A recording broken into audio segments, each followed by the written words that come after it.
Howdy folks, this is Lance090 here. Welcome back to Let's Play Subnautica Below Zero. So if you recalled in the last episode, our prawn suit got destroyed. Well, we weren't in it, and our character moaned as if they were in it while it was getting attacked, and they weren't, and it was very weird. It was glitchy and bad and evil and horrible. I can't believe they had designed a game like that. It's terrible game design. Well, I just left our last save location, which was inside the purple crystal fortress, and then I just kind of followed the left wall here. I was just going to try to get back out so I can make my way back to this place. I found it. It's just here. So we get a second shot at this. I wonder if I should equip the drill arm and try to fight the stupid thing.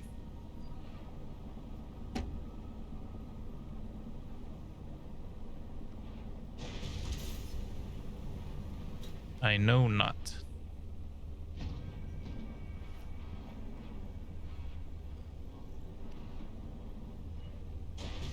There it is.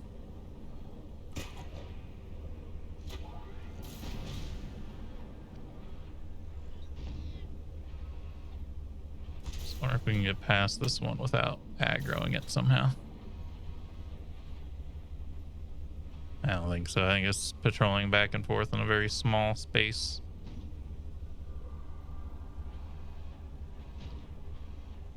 Wait for it to come back this way.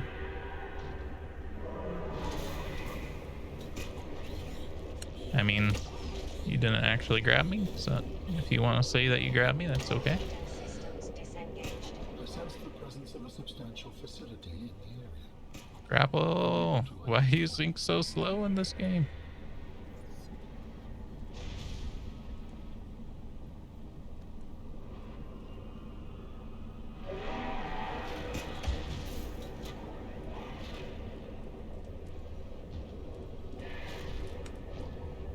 Torpedoes.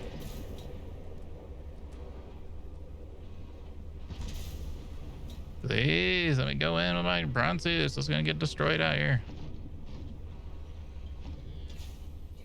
It's just gonna get destroyed.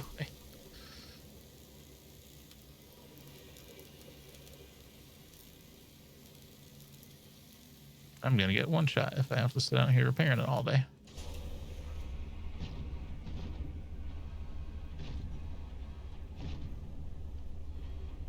Is there a better way I can hide it? We don't really want to do this swim though. We're gonna save and quit, by the way, because we're not doing this again. Yes, please. That's what save and quit means. It means save and quit. Okay. Annoyed that my prawn suit can't come in here and it's just going to get destroyed outside the door. It doesn't make any sense. Why would you do that?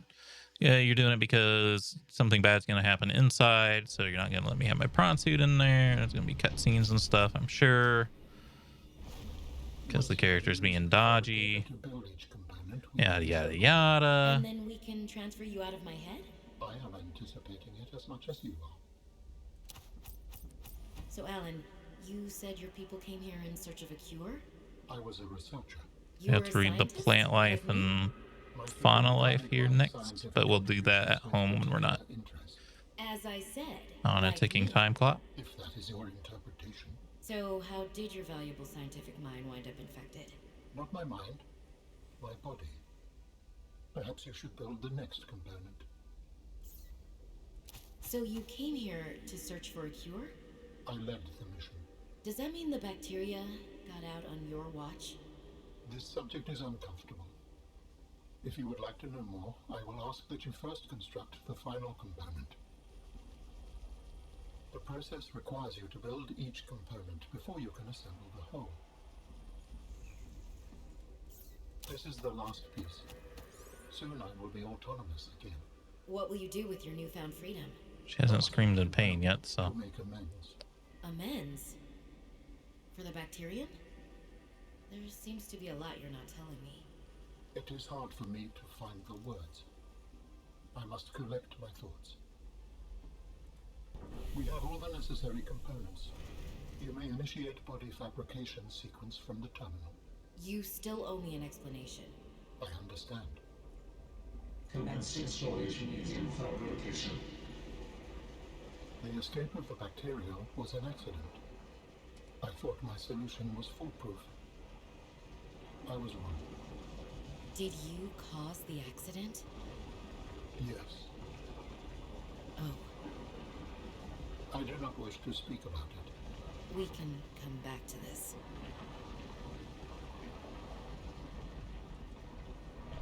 This doesn't seem like a good idea.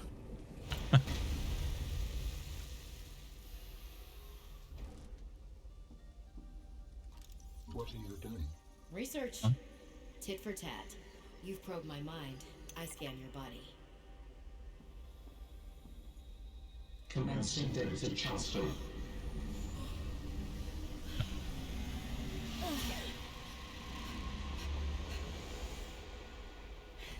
Bit right.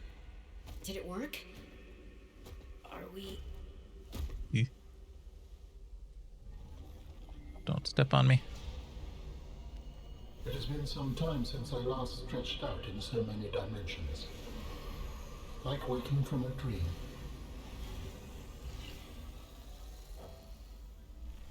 Whoa. Hey.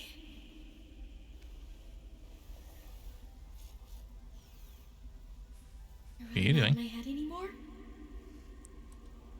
There are some remnants. Would you like your memories of me removed as well? Are you No. kidding? No way. You still owe me the end of your story. I told you I must return home. To assess. Repair. Make amends. Tell me more. When the bacteria escaped, it was my fault. I disobeyed the directive from my network. Oh no. But We noticed that a species of Leviathan young produced an enzyme that is efficient against the bacteria. I thought if we incubated sea dragon eggs, we might expedite their hatching. I was not wrong. But... it's It the would Emperor. appear that sea dragon parents are stronger and more motivated than our facility was. Oh yeah, that other base that got destroyed. bacteria got out, infecting everything. How many survived the outbreak back home? Are they still waiting for someone to bring back a cure? I do not know. Can I help? The fact that I withheld this information does not concern you. It was certainly manipulative. And I've also made my own share of mistakes. I'm still committed to helping. I accept your help. Find me at the gate when you are ready. In the meantime, I must prepare. Signal location uploaded to PDA. Is it? Is it really uploaded to the PDA after the last time? Well, we can't dilly-dally in here any longer. Please, I will join you in the gate base when everything is ready. But for now, I have much to prepare. 4 legs and stuff. Saw that on the statues, but seen it for reals this time. Okay, somehow this didn't get attacked. You know what? There's no reason for you to have a torpedo launcher if it's out of ammo.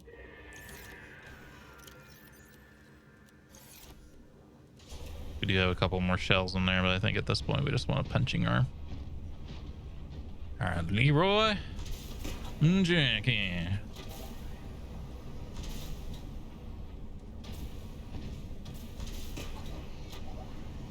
You're supposed to kind of bring like the sea truck in here, but didn't really feel like it.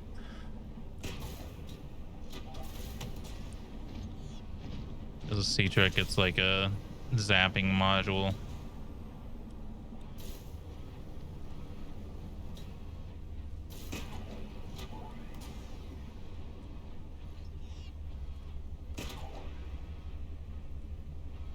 Thing going like a fish on a hook.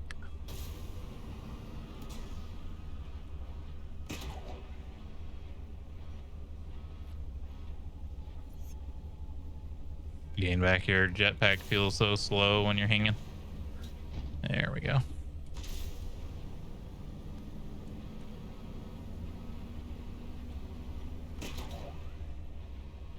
This is not the way out. Looks like the way we came in, but we know this game. It loves its mazes. All right, it's not the way we came out.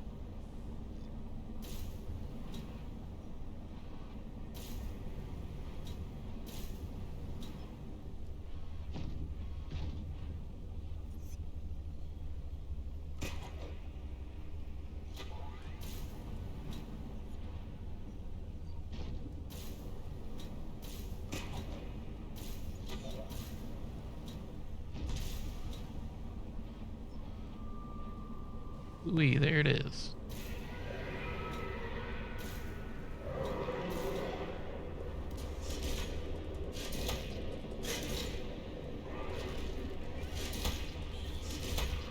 Punched on.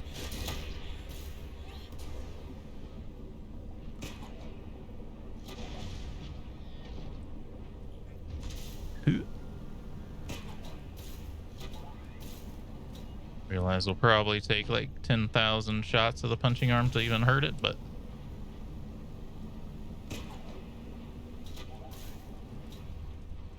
it was worth a shot.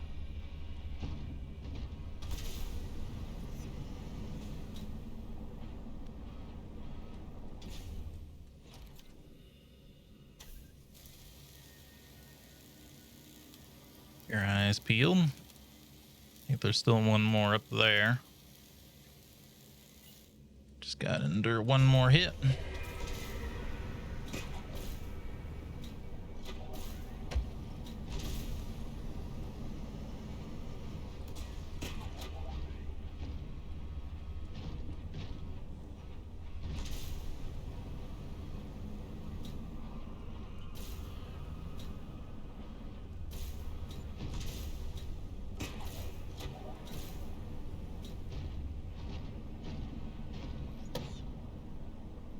Ladies and gentlemen, we got him.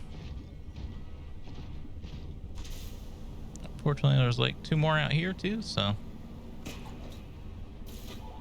I love all this like titanium and copper that's down here. Doesn't really serve too much of a purpose. And the first one it did, because there's like a bunch of stuff you had to make while you were en route to the end.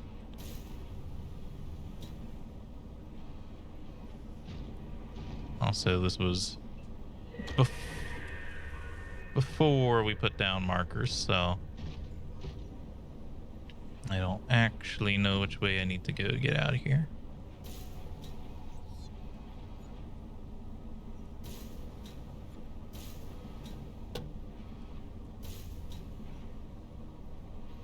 Suffice to say, I went the wrong way.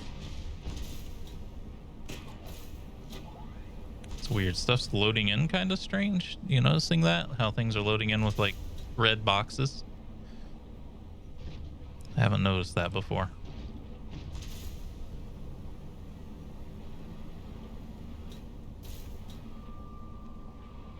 Maze, maze, maze. Not to be confused with corn.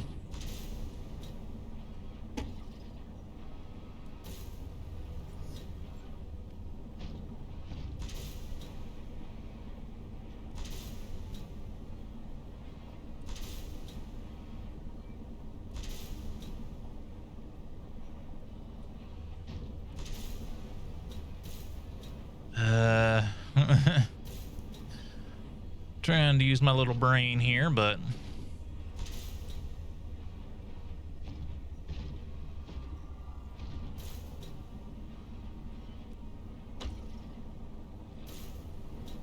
I think hypothetically we should be heading back towards those, but not necessarily.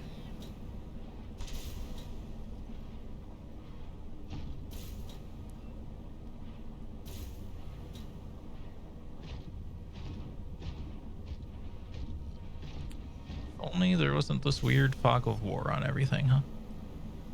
Maybe up this way. Maybe up this way.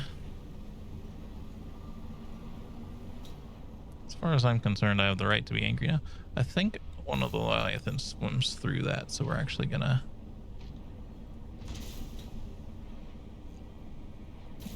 speak to the devil. There it is.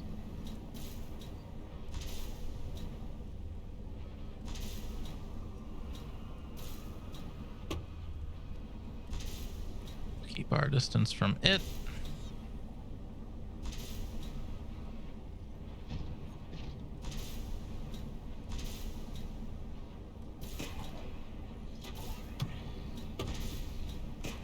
Attempt to grapple a bit more for speed, but as discussed, it's not quite as useful as it once was.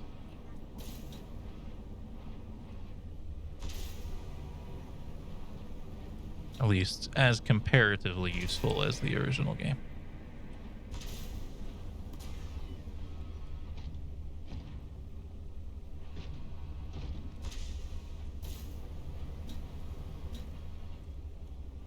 Please don't get stuck. Not after all this.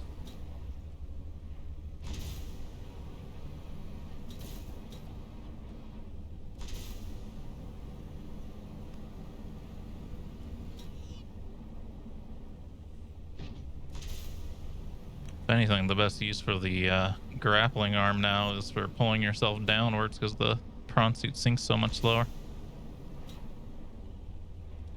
We're taking the long path out, but that's okay.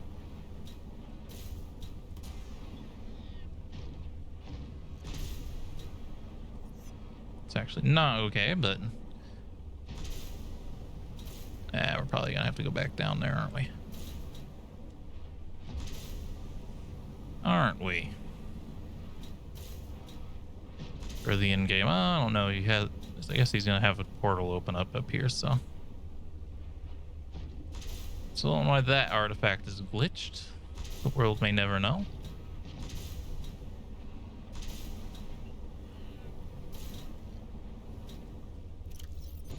Some of the spicy fruit salad.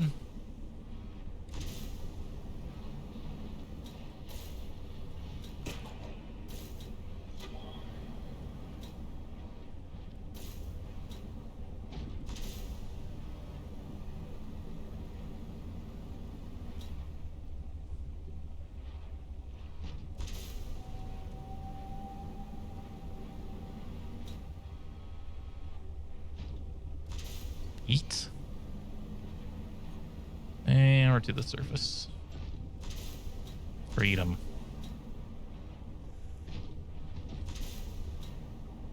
Alright, so now as long as we avoid the extra large boys, we should be fine.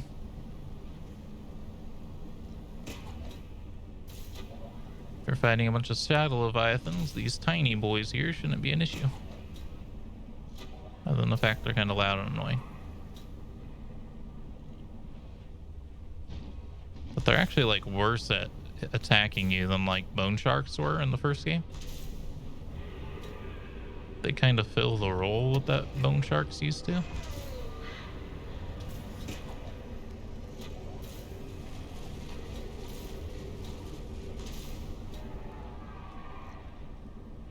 Like the bone sharks would chase you like forever. They always seem to be on target too. These guys, they seem to miss a lot.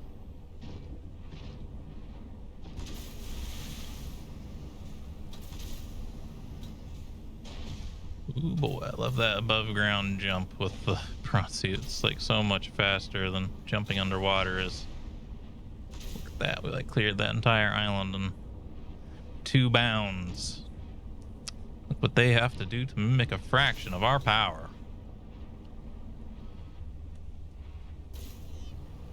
Alright, so. Welcome aboard, Captain.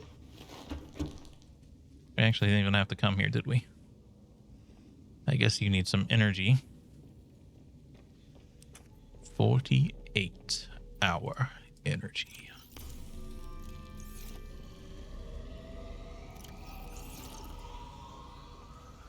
Oh yeah, we don't need our blueprints anymore.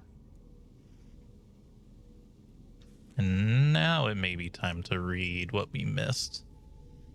Obviously, not going to read everything we read last time. I might click on them to get them out of our list. I'd like to find whatever this last item is, though. There's actually a couple items here that we're missing, but not too worried about it. I meant the unlocked item. Doesn't seem to exist, though. Ah, the perimeter upgrade. Okay.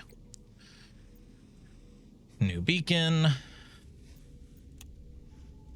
Just gonna turn that one that's not working off. It's clearly a bug.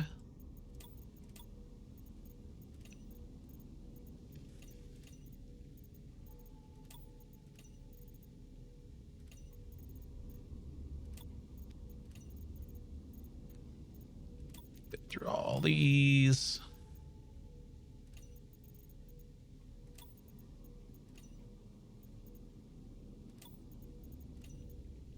Unfortunately, you have to linger long enough for the plus sign to start fading.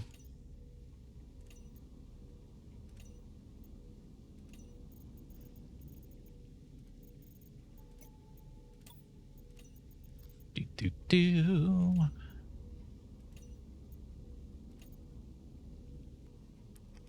All right, here we go. Architect body is a new one.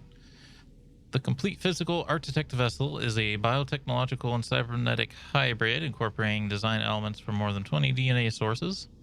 Skin, the outer layer of tissue, has the consistency of leather. The tissue is interlaced with channels of visibly glowing energy powered by the alien's internal biotechnological heart. Robotic arms. Alan has 6 articulated arms that are suspended around his body by magnetic levitation. These arms contain independent high-speed computing systems and are capable of performing tasks independently. Limbs. The organic arms are considered secondary to inorganic robot arms. These are used for mundane tasks, don't require much fine motor movement. Bottom half of the arms are covered in a biocomposite plating. The plating might serve as a form of armor. It also appears to store latent energy buildups like capacitors. Mobility. The hooved legs are reminiscent of several species of mountain goats. The hooves are covered with microscopic hooks that aid in exploring rough and uneven terrain. The forelegs and hind legs are oddly close together, which explains why walking might be a secondary mode of movement for this architect form. Teleportation. The architect body is also able to teleport or blink short distances. The method is likely a scaled-down version of teleportation gates, but the methodology is not well understood. It is likely that the architect's body is able to provide the massive amount of power necessary for this to function. Matching DNA fragments appear to be derived from the following sources: chromium boar of Kaltwal, invasive species known for their extremely tough skin, which makes them hard to eradicate. Putty serpent of Apostiker. The snake has extremely tensile skin, preventing it from tearing and allows it to compress itself into small spaces. Electrode eel of Lithton generates electrical charged slime across its length. Astral rays, moons of Mara and 14. These rays have small organs that generate and store electricity. Shaggy goats of Olympion. These herbivorous creatures live on rocky foothills of the mountain planet Olympian and are excellent climbers. Giant geckos of Holt's asteroid. Massive geckos that emit electrostatic charge on its footpaths. This creates a charge difference on the surface the gecko is climbing. Markers of at least a dozen other biological species are present but not recognized at this time. Fantastic. Hoo-wee. Let's do the plants first because they're more boring. Land plants, to be specific. They're the most boring. Ancient ornamental plant. Molecular scans point to an incredibly slow cell metabolism, which is backed up by carbon dating. The plant cells appear to be engaged in a process known as transdifferation. This process alters the state of cells and transforms them into a new cell type over time. Through this process, the plant continuously replaces any poor biological material, allowing it to potentially live up to incredibly long periods of time. Carefully regulated structure of this plant's cellular biology and the intentional nature of its display amongst other alien artifacts suggests that the architects designed and cultivated this plant for some kind of aesthetic or cultural purpose that we can only speculate about. Or we could ask Alan. Blue shrub brush. The blue shrub brush is an unusual plant for this climate, unlike other plants that manage to thrive in extreme cold, which typically grow close to the ground and lack leaves to prevent moisture loss. The blue shrub is a bush tail with a fur-like leaf. Within the hollow leaves are chambered pores, which capture and store the sun's heat. Yuki. Frosticadia. The unusual multi-trunk tree is highly adapted to the harsh conditions of the glacial environment.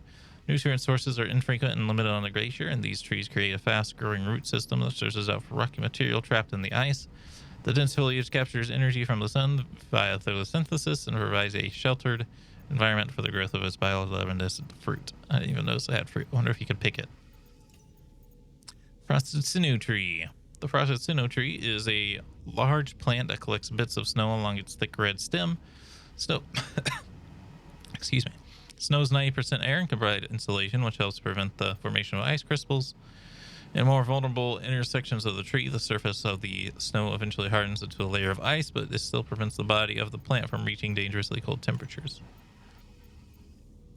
Horseshoe shrub. The horseshoe shrub is a terrestrial plant that thrives in warm conditions. Visual identification is easy due to the thick crown of leaves and bifurcated trunk. The trunk has thick fibrous core that stores water for its fruiting body. Assessment: fruit can be harvested and planted and can be a sustainable food source. We have some of those. Marbled anemone. These terrestrial anemones are sustained via commensal relationship with small clusters of fungi that feed off the anemone's slimy secretions. Eel. Pouch bulb. The pouch bulb grows in clusters with intertwining root systems that filter water into its pouch. The root system has antifreeze proteins that prevent the formation of ice crystals in intercellular structures. Once the water is pulled into the pouch, it is stored for later use. Stored in the balls for later use. However, the pouch is also lined with antifreeze properties, making its contents unfit for human construction. Violet snow cone. The violet snow cone is a large surface plant that gradually sheds its stem, creating a melted appearance at the base. Over time, the shed material begins to harden, creating a thick protective shell around the stem of the plant. This shell serves as an obstacle for animals trying to get to its nutritious flower and water-rich interior. All right, we don't have time to read the rest today, so we'll do another reading episode tomorrow. I hope you all enjoyed. We finally made it out of the Crystal Caverns there. If you did, remember to hit the like button, keep the conversation going in the comments, and subscribe if you'd like to see more. Until next time, I hope you have a good day.